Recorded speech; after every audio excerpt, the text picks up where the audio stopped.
और कार्यपालिका अपने हिसाब से यदि करने लगे तो समझिए कि तालमेल नहीं है।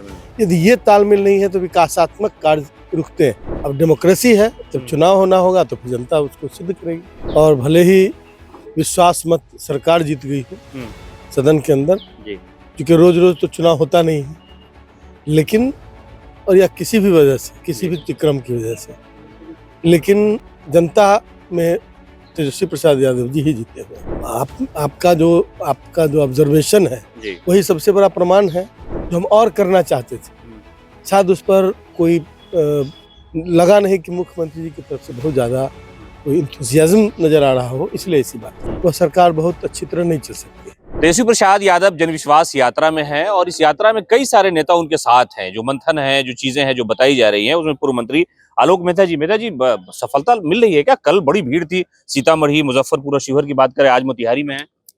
ये जनता का विश्वास तेजस्वी जी पर है, और भले ही विश्वास मत सरकार जीत गई हो सदन के अंदर, क्योंकि रोज रोज तो चुनाव होता नहीं है, लेकिन और या किसी भी वजह से, किसी भी क्रम की वजह से, लेकिन जनता में तेजस्वी प्रसाद यादव जी ही जीते हुए हैं। तो आप समझिए कि बिहार का भविष्य और जनता उसी रूप में उन्हें देख रही है। उनकी परिपक्वता जनता के सामने सिद्ध हुई है।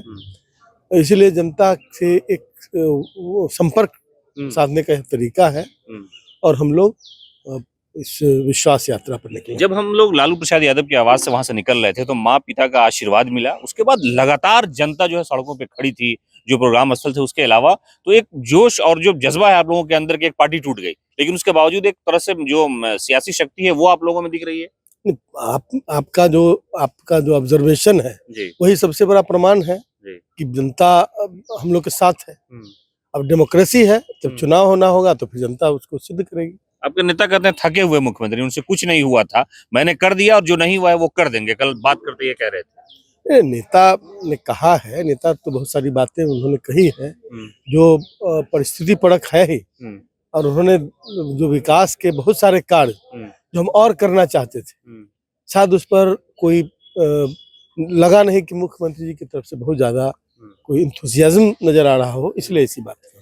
इसका परिणाम नजर आएगा 24 में, लोकसभा सबसे बड़ा परिणाम तो अभी से ही नजर आ रहा है। 24 तो परीक्षा की घड़ी होगी और उसमें निश्चित रूप से दिखाई पड़ेगा। अच्छा, क्या आखिरी सवाल, मुख्यमंत्री नीतीश कुमार ने कहा कि के पाठक का जो आदेश था, आप शिक्षा मंत्री रहे, लोगों को खुशी भी हो रही थी, स्कूल का जो समय था मुख्यमंत्री ने कहा कि वही 10 बजे से 4 बजे रहेगा, लेकिन के पाठक ने अभी डीओ को भेज दिया लेटर कि नहीं 9 बजे ही स्कूल खुलेंगे।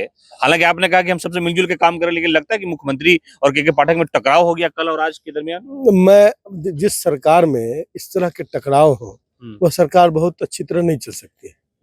बहुत स्वाभाविक सवाल है आपका कि जो विधायिका है उसको कार्यपालिका यदि उसके कार्यपालिका उस तरह से स्वायत्त नहीं है जो विधायिका का ये है, या फिर जनमानस के आवश्यकता के हिसाब से या उसकी सुविधा के हिसाब से विधायिका अक्सर आदेश देती है, और कार्यपालिका अपने हिसाब से यदि करने लगे तो समझिए कि तालमेल नहीं है। यदि ये तालमेल नहीं है तो विकासात्मक कार्य रुकते हैं, और उसी तरह की स्थिति बनी हुई है। पूर्व शिक्षा मंत्री में से हमने आपको सुनाया कि देखिए किस तरह से वो कर रहे हैं। के पाठक और मुख्यमंत्री नीतीश कुमार के अंदर का जो टकराव है वो नजर आ रहा है, और इसका जो परिणाम है वो लोगों को समझ में जरूर आएगा। और इन्होंने कहा कि जिस तरह से मुख्यमंत्री नीतीश कुमार ने लोगों के साथ धोखा दिया और तेजस्वी यादव लोगों का विश्वास जीतने के लिए आ गए हैं, तो कल जिस तरह से आम लोग तेजस्वी यादव के स्वागत में खड़े थे उससे अंदाजा लग गया होगा, और सब लोग बिहार के जितने भी लोग हैं, और इसका जो परिणाम है वो 2024 के लोकसभा चुनाव, 2025 के विधानसभा चुनाव में जरूर नजर आएगा।